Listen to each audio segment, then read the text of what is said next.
It's a Woman Crush Wednesday. Join Professor Buzzkill as he crushes on women from history who deserve more fame and glory. Yes, indeedy, it is a Wednesday, and often in the Buzzkill Institute, that means it's a Woman Crush Wednesday. And here we are talking about a very overlooked woman who needs much, much more attention. But fortunately for us, Professor Phil Nash is here from Penn State because this is a 20th century topic. It's a World War II topic, and he is our buzz-killing expert. How are you, Professor? I'm doing great, and I'm loving this topic because this is someone who really does deserve more attention than she has received. Okay, and who is it that deserves more attention? Her name is Irene Gut Opdyke. Opdyke. And if that sounds like a name from two continents, that's because it is. Oh, okay. Her original name is Irene Gut, G-U-T. She is a Catholic Pole. She's born in Kozienice. I always have to look up how to pronounce these Polish place names. Kozienice, Poland. She's born in 1922.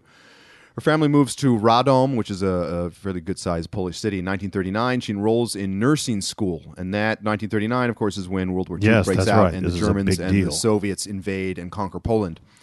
Fast forward to 1942, she witnesses a German soldier kill an infant, which happened a lot more than you might think. In other words, not just killing masses of people that include infants, but also individually like killing infants. Yes, that happened a lot, actually.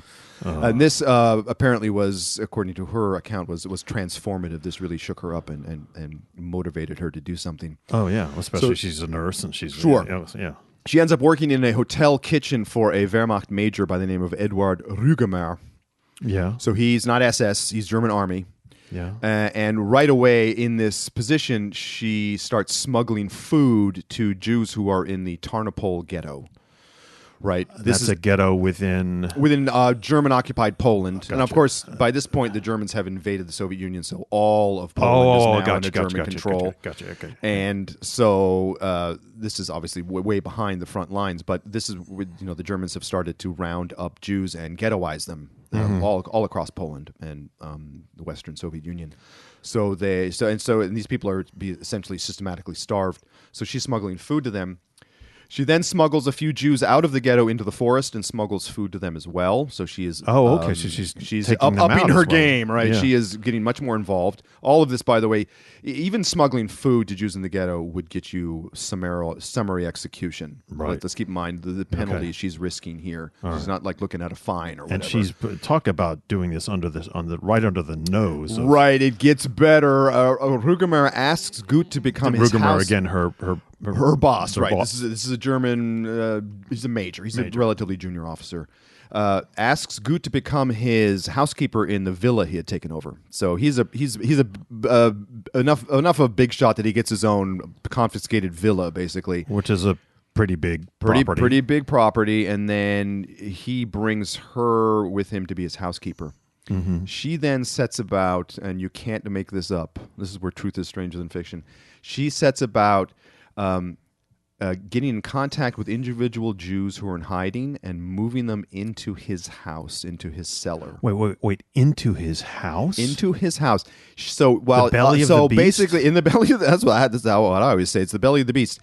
She is in the first and second and maybe third floor. She's living this one life as his housekeeper, and down in the basement, she is protecting 12. At one point, there are 12 Jews hiding there. Holy cow! And she gets away with this for a while, months at least. Yeah. And they would come out of the cellar when he wasn't around to help her clean the house.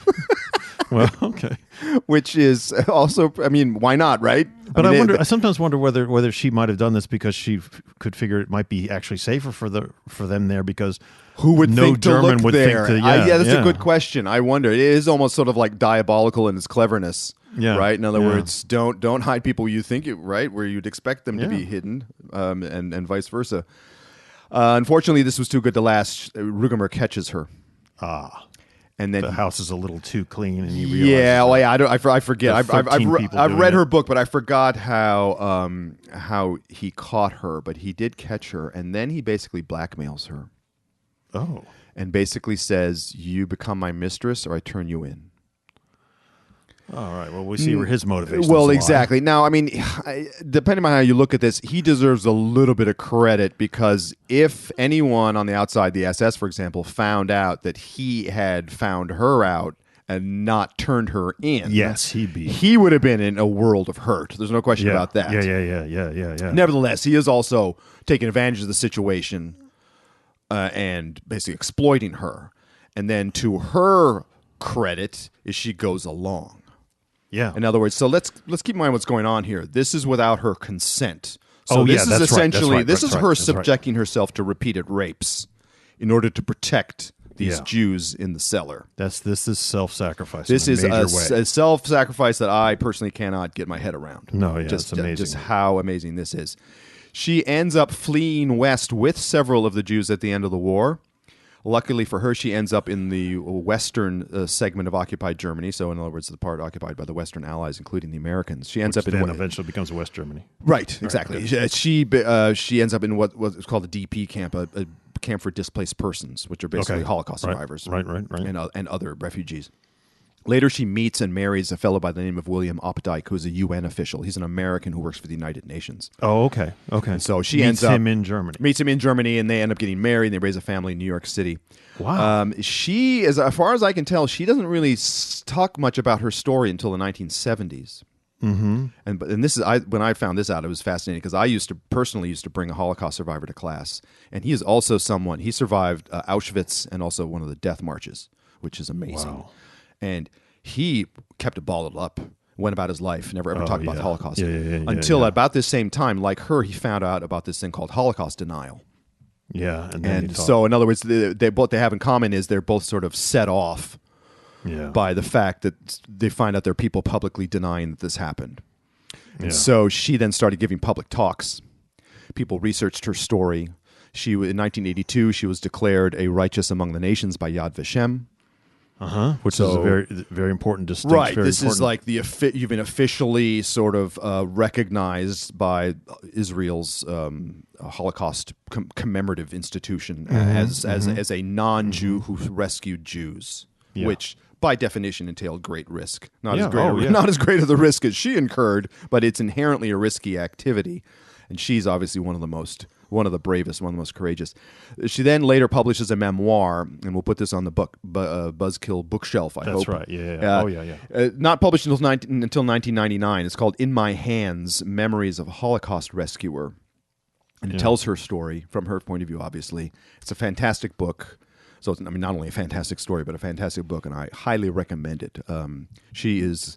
they're all righteous, but she, if you look at what she did, the risks she took, I mean, it's pretty remarkable. I am shocked personally that this has not been made into a movie yet. Yes, as you were talking about, I was thinking this is perfect. I mean, for a movie. Hollywood is always going to mess with it, but this is a story where if you just told it straight, it's amazing. It really is, and she deserves, like I said, a lot more attention than I think she has gotten.